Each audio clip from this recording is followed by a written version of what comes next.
Hey guys, and welcome to another episode of HQTA, that is Hard Questions, Tougher Answers, where we pose each other some hard questions and we give each other some tougher answers. Thanks for explaining the title of the podcast for those who couldn't catch on. I'm here for the slow people. What'd that mean? What that is, what the slow people... Well, anyway, to jump back into it, I am Ethan, and I'm joined here by my fellow co-host, Sean. Hey. And Eric. Hello.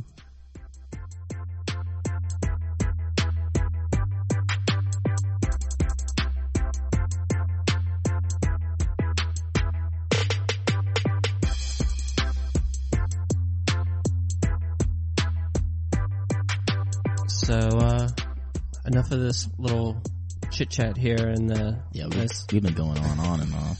On and on. Well, another rough intro. Let me jump into my question here, and we'll go with, would you rather have a time machine that only goes back in time, or a time machine that only goes ahead of time, so into the future? Interesting. So there are pros and cons to both. So we'll start with the obvious one. Going forward in time, ultimately, you're only going to be accelerating your life. We have a finite not for period you. of time. You're jumping. You can go 5 years ahead, but you're still going to be your same age. So I assume, right, Ethan? We're not going to if I say I want to be 20 years in the future, I'm not going to be in my 40s, right? Exactly. It's like, let's just take the going back in time. You're not getting any younger. Like, say you want to go back in time to the Jurassic period. You're going to be you, but you're going to be in the Jurassic period with all the dinosaurs. So you don't age. Everything else around you is changing. So same going forward into the future. So if I went into the year 3112. In the year 2000. I have no idea what that was. But I will then be 26 years old in the year 3112. Right. Okay. Interesting. Okay. All right. So that changes things. So, do you want to see the future, or do you want to try to correct the past? But the problem is, so you can go back and you can see a lot of cool stuff. But if you go back with the mission of, I'm going to change a few things, you'll never know how it turns out. Right. So you could create an alternate reality in which you do not exist, simply by means of the butterfly effect. Or even worse, you go back, you kill Hitler, Stalin takes over and kills 10 times as many people as he already did. Something like that. Yeah. Whereas in the future, you have no idea what's in store for you. You punch in a year on that machine, 2050, and you have, you're like, it could be flying cars, it could be an ash world, and you can't go back. So that's right. So once we travel in a particular direction, is that it? We can't. Your time machine only goes forward. There's no back. No, yeah. So either one we pick, though, it's like a one-time use time travel. Correct. The same goes for the back. Okay. If you go back, you can't go forward. Wait, is it multiple uses? Like you can keep on going back, or is it only works one time, either backwards or forwards? Yes. Wasn't a yes. Let's do take two on that. No, I know what you were saying. I wanted to make it a little awkward there. Yes, you can. It's unlimited uses, but you can only go in one direction. Okay, so you can keep on going back and back and back, or forward.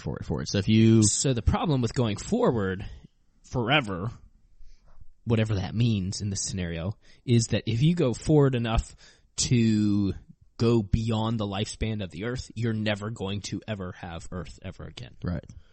Basically, you could land in a spot where you would end up dying in a day or so. But the same thing would happen in the past, though. Could happen in the past, exactly. But it's like, do you want to see all the cool events in history that you've always learned about, dreamt about, written about, or do you want to see what the future holds in store? I have the answer. And the answer is to go backward in time. Because if one did this properly, did their research, and then went back in time, they could predict things like the collapse of the stock market and stuff, and know exactly when to sell their stocks and become like a millionaire. All right, I'm gonna ask. I don't know if this is beyond the scope. Are you in the same timeline, or do you have the ability to change history?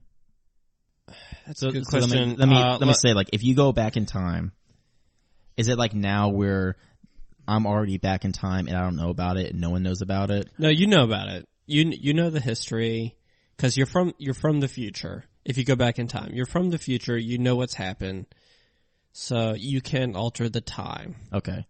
You can alter the past. Okay, so like if I went 20 years and changed everything, this might not be happening. Correct. Okay. All right, so that changes things. Because I was thinking about going back just as a purely observer, don't want to change anything. No, but if you have the ability to mess things up. Yeah, you can change past. Okay. But you can't really, I guess, alter the future because you're living it. Right. So part of me, I'm a bit of a history buff, so I would love to go back and see certain events, but the problem is, like, where do you draw the line? And it's like, I want to see, the 60s. I want to see some cool World War II battles. Hey, let me jump back to the Civil War, see how that was going. All right, this is okay. Let's go back to 100-Year War.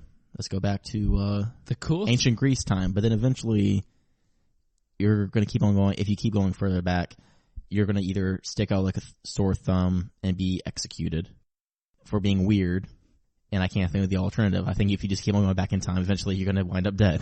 That's the thing, though. If you go back far enough back in time, there are certain risks, yes, but you could eventually be able to slow the process down and be like, okay, I shouldn't go back any further, because if I go back any further, it's going to be the Ice Age or whatever. If you're going forward in time, you never know when you're going to skip over a cataclysmic event that ended the Earth.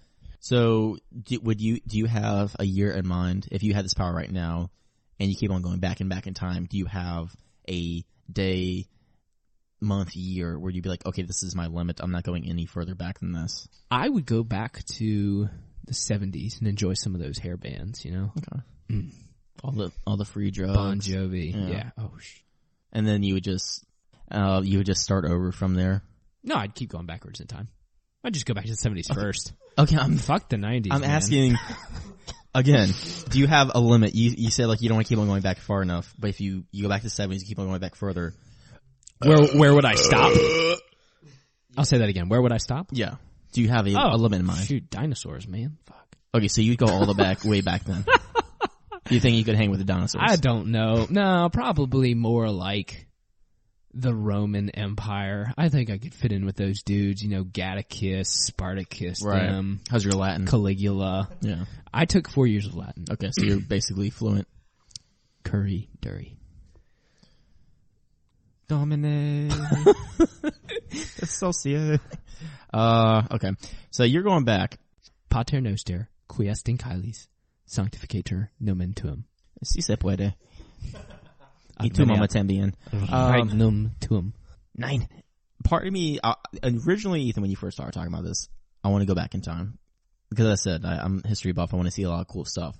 But there's bound to be a lot of cool stuff in the future. So if you're skipping ahead 5 years, you could spend your first couple of days just reading on everything. Like, what are all the cool events that happened? Too risky, though. How's that risky? I mean, you could skip over the last 4 years of your life if you went 5 years into the future. What are you talking about? Your life? The world could end in 4 years, and if you skip over that, poof. Or in that 5 year span, you could have died in some car accident or something. So you're pretty much in some like. Wait. Floating. So you're saying if I go in the future, if my current timeline dies, I die with it? What the fuck is this? What happens if you go back in time? You don't even exist then. Ethan was countering what I was saying by saying if you skip 4 years into the future and skip your death, in which case you dodged a bullet. Is that what you're saying? That's not what he was saying, but that's okay, that cleared it. Okay, that actually made sense what Eric was saying. Okay, so you're saying something that might happen. All right, say you go back to the 1920s. Oh no, you scratched yourself. You're infected. Oh no, you're gonna die. Then I would discover penicillin. Oh, because you know that off the top of your head? I can figure it out. Look, I've got a 2017 style brain. I find the man. What was his name? Pasteur? Did he do? Sure. Sure. One of those dudes. One of the. Is that a girl? One of those guys that did penicillin. Yeah. Find his ass. I'm like, dude. I know you're 20, but you're eventually going to do this. Go. I need this now. I need this in the next week, or I'm going to die. Let's go. Because if you start doing like that, they're going to think you're crazy. They're going to lock you like, yeah, we're just going to chop off your arm. It's pronounced penicillin. Oh God. I'm a Every pharmacist. episode. Trust me. I think it's almost riskier going back in time because you start talking about like you have this 2017 knowledge. You're going to sound like a raving lunatic. Just think about like if you read about some guy in the 60s who was talking about all the stuff that's happening today. No one's going to take him seriously. I could blend in. I Dude, still might doubt going that. forward is a huge gamble. I'm going backwards. All right. Well, I'm going forwards. I want to see the future. I can read up on all the cool things that have happened in between my little jumps. They might even have more information in the future about past stuff than we do now. You can't if the world's not around. Okay, I'm assuming the world is still going to be around in the next couple of decades. Well, we know the world is round. We don't know that, Eric. We do not know that. You ever seen the curvature of the Earth? I haven't. No, but look, I'm assuming the Earth is not going to fucking explode in the next couple decades. I want to go in the future. I want to see them flying cars. I want them hovercrafts. I want teleportation. I want space travel. I want to see all that shit and still be able to appreciate everything in the past. What are you going to do when you go in the past? You're not going to have a phone. You're not going to have any electronics. You want to see Skynet? You want to fucking die? Sure, I'd rather die in the future than die in the 1900s shitty-ass hospital or in a fucking ditch somewhere because they don't have any modern medicine. This has gotten quite heated. I apologize. I'm taking this personally. There you have it, folks. All right, so we're split on this, correct? You're insisting on going into the past. I want to rock that future. I would be a god in the past. Could be. If you go back in medieval times, you're going to be a couple inches taller than everybody. You're going to be bigger. You're going to be built like a lord. But then I don't know what your French is like, so you might have be selected where you can go. But Bonjour. There you go. Arriva Dirce. All right, so I'm going to the future. Ethan, thoughts? All right, quick tiebreaker so we can move on to the next question. I am going with, before Sean shifted to the future, his original explanation was he wanted to, since he was a history buff, see the past, and that's exactly what I would want to do, so I will go to the past also. Okay, so I just have a quick question for you. Do you have a limit? How far back you're going? Or are you just going all the way back until you can no longer live? I think the 1920s, before the Depression, would be my limit. So you want to go back to the 20s and then live through 15 years of the Depression and then World War II. Excellent timing, buddy. I have a feeling I'm going to have quite a bit of listeners on my side. Come on, guys. I need you listeners to back me up on this. Ethan's answer makes me want to change mine.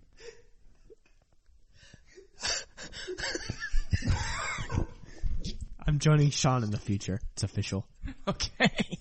Good job, Ethan. You've managed to fuck up your own question.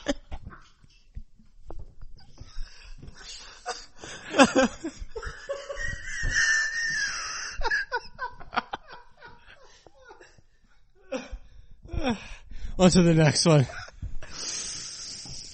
All right, let's all get serious. Let's move on from the massacre of Ethan's question. Forget that ever happened. That was actually a really great 14-minute discussion. Yeah.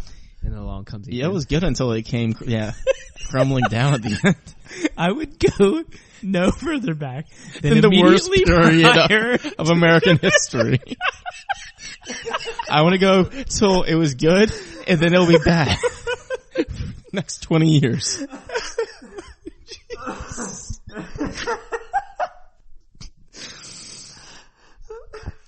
Okay. Alright. Let's all collect ourselves. Let's take a sip of beer. Eric, you've been itching to ask another question, so let's throw it to you. What's going on in your noggin? Ask us a hard question. All We right. got some tough answers for you. So, do you guys feel like entertaining another open-ended question? Are the creative juices going yet? Sure. What would be the best way to die? in the 1930s during the Great Depression. I think that'd be from an infection that could have been easily cured by penicillin. the best way to die. I would assume having to be hearing the greatest joke you've ever heard while having the best sex you've ever had in a vacation house on a perfect sunny day.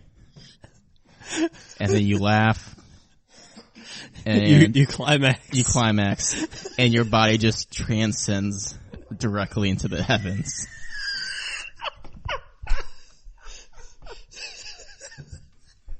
Somewhere in that ballpark.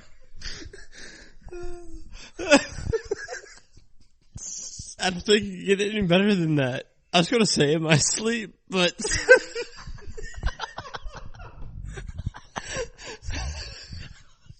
do I know that I'm going to die? Doesn't matter. It's irrelevant. I was just going to say ODing on heroin. I mean, it's the best way to die. So if you think that knowing you're about to die is the best way to die, go for it. Zing! I think the best way to die is knowing that you're not going to die. So in your sleep, when you don't feel it coming. Okay. So, but there's a lot of ways, if we can think outside of the box, that this could be turned into a very positive experience. What if I don't think it get any more positive than what Sean said. So I'm saying, so you don't want to see death coming. No, I don't. Okay, so you could be. I mean, flip side to that, you could be at a great day. You had a lot of fun, and then you're walking home, and a tiny asteroid blasts through your head, and you die instantly. Would that be cool? Yeah, sure, if it was instant. But at the same time, I don't want to be like in a car accident and I die that way. Yeah. Where my final thoughts, like I see it coming, I'm like, oh shit. Right. And then you die. But that's not the best way. So we're talking best way. So you can create your own scenario. I've created mine. Yeah. So you wanna die instantly without knowing it's coming. Correct. So Ethan's answer is completely neutral. Like there's not really anything positive or negative to it. You're just living your life. Was pure bliss. There we go. I mean, I just think about the best feeling I've ever had, and it was when I was prescribed prescription opiates and took a couple of them for managing pain. Right. And was just super high, felt complete bliss. And to think about just doing that over and over and over again until I eventually died from respiratory depression or not being able to breathe, or something like that. Now, would you rather have just be okay. Get high multiple times until you eventually died, or just have one big experience? Well, it would be a long, drawn-out period of becoming high. Okay. And it would be at a party. Right. So we're all high. We're having a good time. And then we have to pick up your body? I don't care about my body. I'm dead. So you don't care about the people who have to deal with the aftermath. Yeah, that's all about you. Okay, so you're at a party, you take some opiates, and you die. Yes. Interesting. So this is kind of an interesting question, and the reason is because our automatic default is to kind of do what Ethan did and just pick something that's completely neutral. But if you're really creative with it, you can come up with a scenario in which it's just like completely bliss. Or you could say you want to die in a way in which you'll be remembered for all times. Good. But, I mean, that's pointless to you who is dead. Right, but you have to ask, like, do you want to be remembered, or do you want to be died and just swept under the rugs in a few months after you're dead? You're like, oh, it's sad, blah, blah, blah. Or do you want to be like a legend, someone, okay, you taking it to an all-new level. Right. You start a chain of events where you end up dying, but in your death, you become a symbol or something, just a memory that people will talk about for ages to come. I like that idea. That's a good idea. Yeah. That's a good thought. I was selfishly trying to come up with a scenario in which I ate myself to death. I just like gorged myself on Pizza Hut. So we have a couple different, like, I want to die in the most incredibly blissful, intense experience. Ethan wants to die immediately in his sleep. And Eric wants to die overdosing at a party. Okay, so we got a wide variety here. I mean, I'm sure everyone has their somehow that they want to go. A lot of people think about, like, oh, I don't want to die like this. I don't want to die like that. But I'm sure most people, like, at one point or another in their life thought of, I wouldn't mind going out like that. I would like to point out, though, that in Sean, your initial scenario, you didn't actually die. It was more like a Elijah from the Bible story where you just kind of flew to heaven in a chariot of fire. Exactly. Well, that's my death. I cease to be a human being. My organs shut down, and my soul transcends to the next level. None of y'all mentioned that, so you can't join me. I'm sticking with my OD. I'll just stick with me and sleep. Ethan's just gonna die. I'm just gonna die a mediocre death. So we'll probably have to get Eric out of the whatever sofa he's on. We'll have to drag Ethan off his recliner once he finally bites the bullet. And my body will probably just burst spontaneously into flames, which will go into the nether sphere. Good question, Eric. I like that. All you listeners, let us know what you think too. What is your ideal death? If you could pick how you die, what do you think? What would make you the happiest? Let us know. You can email us, get in contact with us, HQTApodcast@gmail.com. Or you can leave a comment, shoot us a message at one of our social media, Twitter, Instagram. As always, HQTA Podcast. And for the record, you can't be happy if you're already dead. So any post-mortem things are irrelevant to you who is dead. Just a closing thought, sorry. Well, take care, listeners. I guess bye. Bye. See you next time.